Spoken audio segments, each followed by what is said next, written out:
kita buat zalim kepada si Abu dah kata. Ana buat zalim pada si Abu. Lalu si Abu dari kiamat dia menuntut bela di mahkamah Allah Subhanahu Wa Taala. Lalu Allah Taala ambil pahala puasa ana bagi ke Abu. Ambil pahala haji ana bagi ke Abu. Pahala zakat ana bagi ke Abu. Dan ramai lagi orang yang nak buat zalim Allah Taala bagi pahala ana pada dia sehingga habis pahala ana. Sedangkan zalim ana tak habis lagi. Ramai lagi orang menuntut bela. Lalu Allah Ta'ala ukhidat min khatayahum. Allah Ta'ala ambil kejahatan yang Abu buat, dosa yang Abu buat, letakkan kepada anak. Jadi muflis dah anak. Banyak dosa daripada pahala tak ada habis dah, bagi kat dia dah. Tinggal dosa. Jadi kita beringat, kalau kita buat zalim pada orang, ingat, kita kena kembalikan hak orang lain. Kita kena mohon maaf kepada orang yang kita buat zalim. Kerana kalau kita tak selesaikan, tak settlekan dengan dia di dunia, dia akan tutup bela dah hadapan Allah Subhanahu Wa Taala. Jadilah kita di kalangan orang yang Nabi sebut sini al-muflis min ummati, orang yang muflis. Bukan setakat fakir tapi muflis. Kosong. Amalan kebaikan tak ada, tinggal dosa. Dosa orang lain bagi pada kita. Ini al-muflis min ummati. Ini orang yang banyak menzalimi orang lain waktu dia hidup di dunia. Jadi ittaquz zulma, Nabi sebut. Hendaklah kamu takut kepada zalim. Fa inna zulma zulumatu yaumil qiyamah. Karena zalim itu kegelapan pada kiamat. Kita buat zalim pada orang ni satu perkara yang akan ditutup bela di hadapan Allah Subhanahu Wa Taala. Sebab tu ada syair sebut, syair yang masyhur. La tazlimanna idza ma kunta muqtadiran, faz-zulmu masdaruhu yufdi ila an-nadami. Tanamu 'aynak wal mazlumu muntabihun yad'u 'alayka wa 'ainullahi lam tanami. Jangan kamu melakukan kezaliman kepada orang lain. Idza ma kunta muqtadiran, ketika kamu mampu. Ketika kamu sihat, kamu buat zalim kepada orang. Ketika kamu ada kuasa, kamu buat zalim kepada orang. Ketika kamu ada harta, kamu buat zalim kepada orang lain. Fazulmu masdaruhu yufdi ila nalami, kerana kezaliman hanya akan membawa kamu kepada penyesalan di hari kiamat. Hanya membawa kamu pada penyesalan di hadapan Allah Subhanahu Wa Taala. Tanamu 'ainak, kamu yang boleh buat zalim kepada orang, kamu tidur lena. Kita buat zalim, kita berjaya balas dendam kepada orang yang kita benci, kita tak suka, kita dapat tidur lena malam tu. Betul tak? Tidur lena. Sukanya aku dapat balas dendam ke dia ni. Tak. Wal mazlumu muntabihun, tapi kita kena ingat orang yang kita zalimi dia tak lena tidur. Dia bangun, dia mengadu kepada Allah Subhanahu Wa Taala. Wal mazlumu muntabihun yad'u 'alaika, dia berdoa supaya Allah Taala balas balik kejahatan kita. Allah Taala balas balik kezaliman kita. Wa 'ainullahi lam tanami, dan Allah tidak pernah tidur. Allah mendengar doa orang yang dizalimi. Da'watul mazlum mustajabah. Doa orang yang dizalimi itu mustajab, yakni diterima, diperkenankan oleh Allah Subhanahu Wa Taala. Kita kena takuti daripada kita buat zalim kepada orang lain.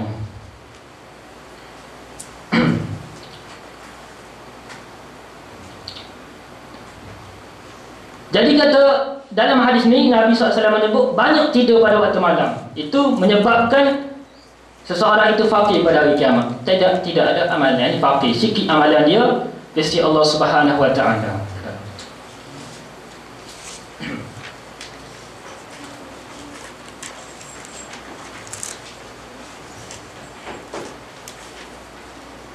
Kemudian Imam Al-Ghazali sebut lagi, ayyuhal walad, wahai anakku yang tercinta, dia kata, adalah engkau selalu mengerti firman Allah Subhanahu Wa Taala, wa minal laili fatahajjad bihi. Dalam surah Al-Isra Allah Taala sebut, cuba kan? Ada ni.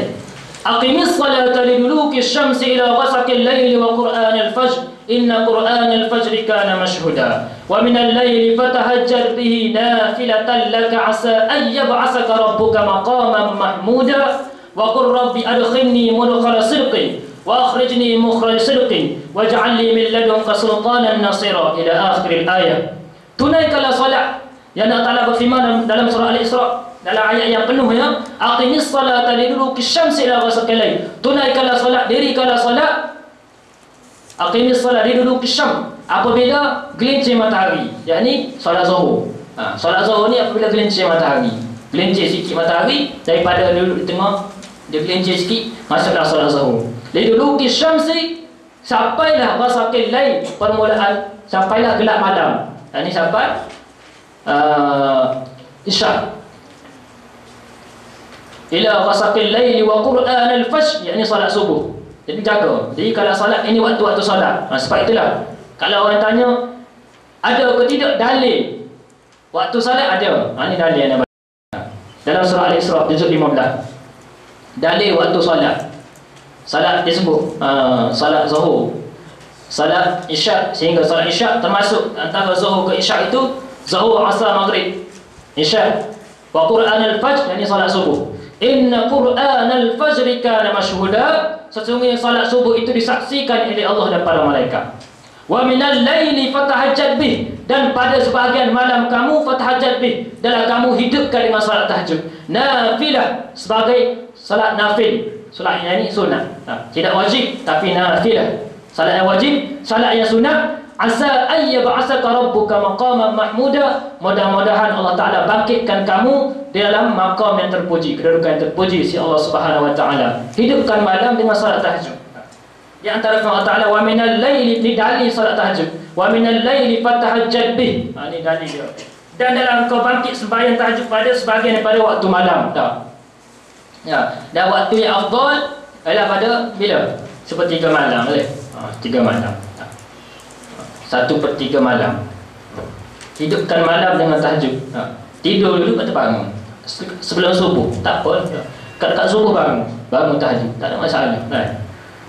Kalau subuh pukul 4:30, pukul 4 bangun tak ada masalah, bangun tu solat.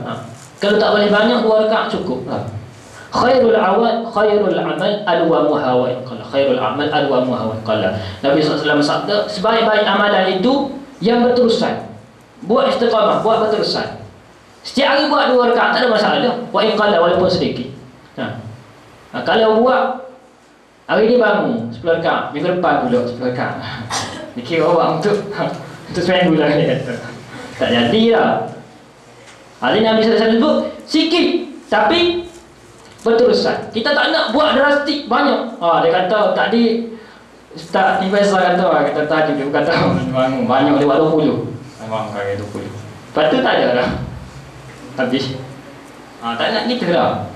Biarlah sedikit. Kita mulakan dengan berperingkat-peringkat lah. Baru buat tahajud dulu 2 rakaat. Cukup 2 rakaat. Ataupun solat taubat 2 rakaat.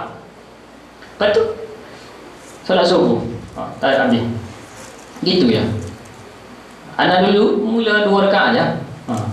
Tak payah banyak. Buat 2 rakaat. Dekat subuh kita bangun 15 minit sebelum subuh. Cepat je buat 2 rakaat lah. Buat 2 rakaat sebelum orang azan subuh. Cukup lah. Bukan masuk anak suruh bangun apa 2 jam sebelum subuh dah.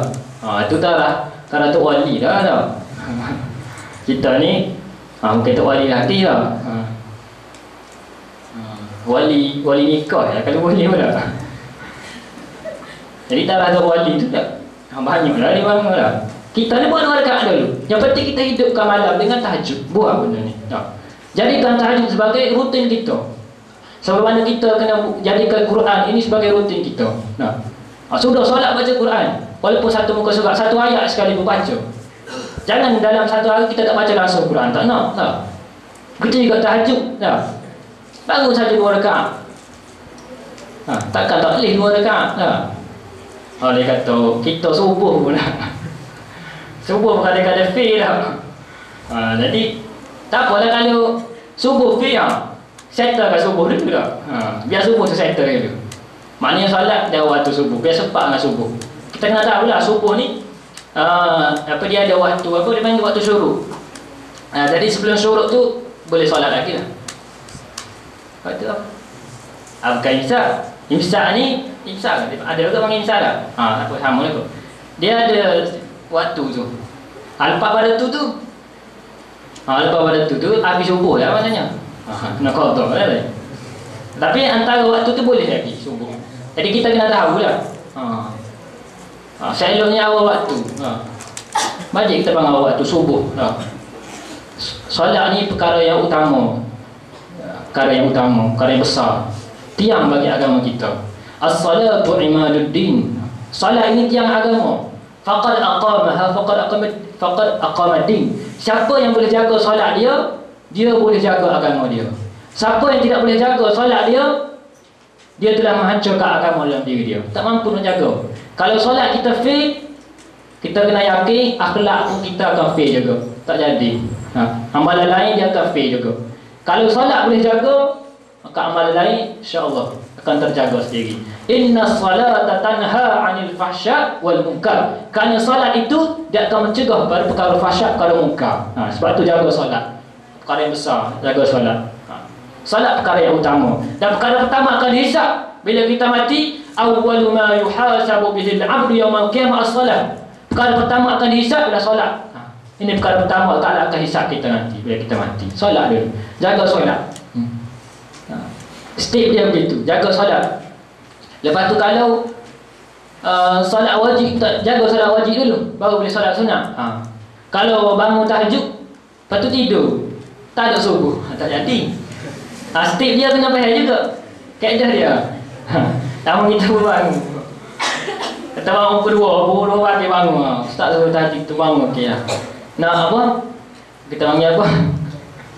Anjangkan paradigma. Dan dia pun bangun dah bertajuk dengan banyak yang 10 rakaat atau 15 rakaat. Lepas tu dia berkata, yang bagi subuh dia pun tidur. Bangun tu. Jadi kita tak nak juga kita lah. Kita kena state dia. Kalau subuh kita tak mampu jaga subuh dulu.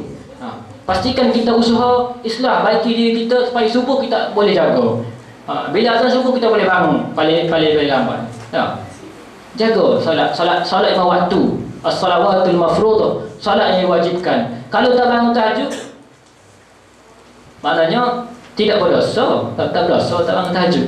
Tapi kalau solat 5 waktu kamu tak jaga, kamu dhayak, kamu terlepas fata salat.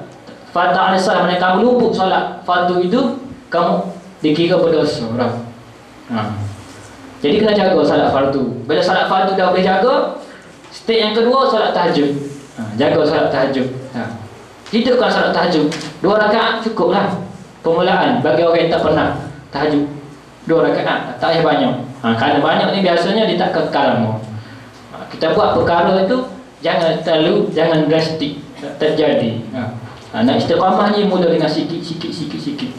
Baru ada istiqamah dalam diri kita. Dan firman Allah Ta'ala lagi yang dalam firman ini dia membawa makna suruhan dia sebut. Maknanya fatahajat tu, kalau orang mengaji bahasa Arab, fatahajat ni fi'il amal lah, perintah. Maka bertahajudlah pada waktu malam itu. Sebagai malam kamu bertahajud. Fatahajat ni perintah surah Allah Ta'ala. Perintah pun nafilah, dia tidak sampai tahap wajib. Tapi tidak sampai tahap wajib pun Rasulullah SAW mewajibkan solat tahajud ke atas baginda SAW.